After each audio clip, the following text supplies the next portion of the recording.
Hey, it's Supreme Senpai here, and I'm doing the review on T-Human. Alright, in the anime, it was a Yukaku Quinke owned by Haidu Ihei, and takes the form of, courtesy of the fandom page, 3 satellite panels attached to a rapier handle. In Rogul, its tier is S+, it has 1 stage, 1 mode, and costs 100 mil. Its cost and tier makes it renowned for being a mid-level weapon. Here are the moves. The click is a fast motion with a small hitbox and a short range, which makes it perfect for auto-clicking. Here the dev really spent time applying the lube. The first special is an electric ball that has a long range and applies a charge. The second special is a short melee move which rolls away your self-esteem, and the third special is the only reason to buy the weapon. Oh yeah, it has a special, which is the charge I talked about.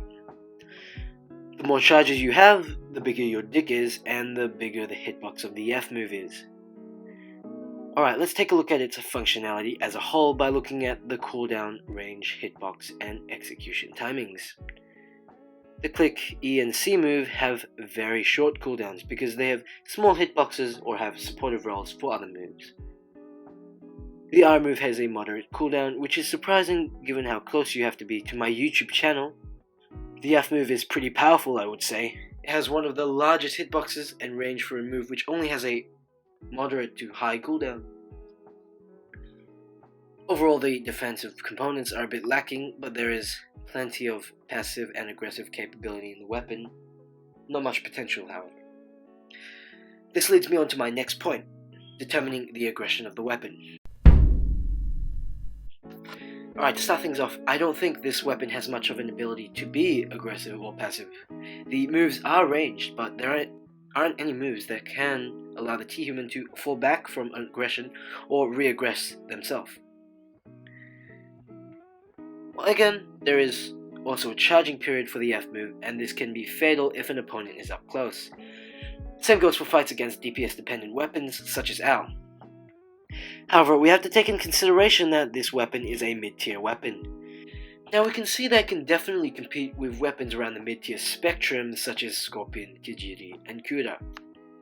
Only a few mid-level weapons have the ability to be either aggressive, passive, or both. Now on to the next topic, farming. The auto-clicking component is well equipped with its small hitbox, short range, and short cooldown click.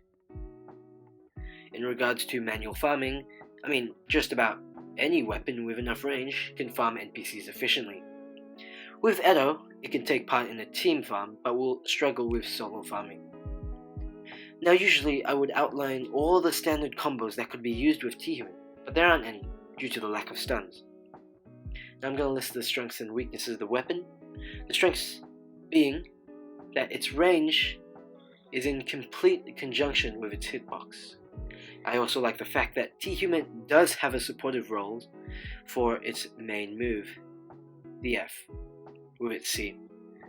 However, it does have a huge flaw, which is that it cannot fall back from aggression or fight against passivity without aggression. The most common reason players buy this is because they don't have enough money to pay the rent. So instead, they'll opt for this. I would say T-Human is advantaged against weapons that cannot re-aggress fast enough and don't have enough range to counter it either. These could include weapons such as a Scorpion or Kajiri. I would say T-Human is disadvantaged against weapons that do have the ability to aggress and fall back, such as Kura. To conclude things, I would recommend the weapon to trolls and mid-levels that once again idea for the game's base mechanics in the future when they'll need to learn about execution timings for things like AL. It's also an adequate weapon to both auto-click and team farm. Overall, I would rate this a 4 out of 10, as there are a plethora of weapons that can be bought which far exceed the capabilities of T-Human. Yeah, going to post my upload schedule soon. I usually upload every 2 days, and will be posting a lot more reviews, so if the viewers do like the content, they could support the channel by subscribing and doing all of the good stuff, especially at the local dealer. I really want to know how I can improve my videos, so feel free to show me what to improve and link any questions you have down in the comment section. Almost at 11k subs and aiming for 25k to get my code in the game. Socials in the description. I'm out. I also want to apologize for my late upload. I was busy getting a new microphone, the Blue Yeti, and it costs around 200 Australian. Yeah, so I put that out there. So the voice quality will be much better from now on, right?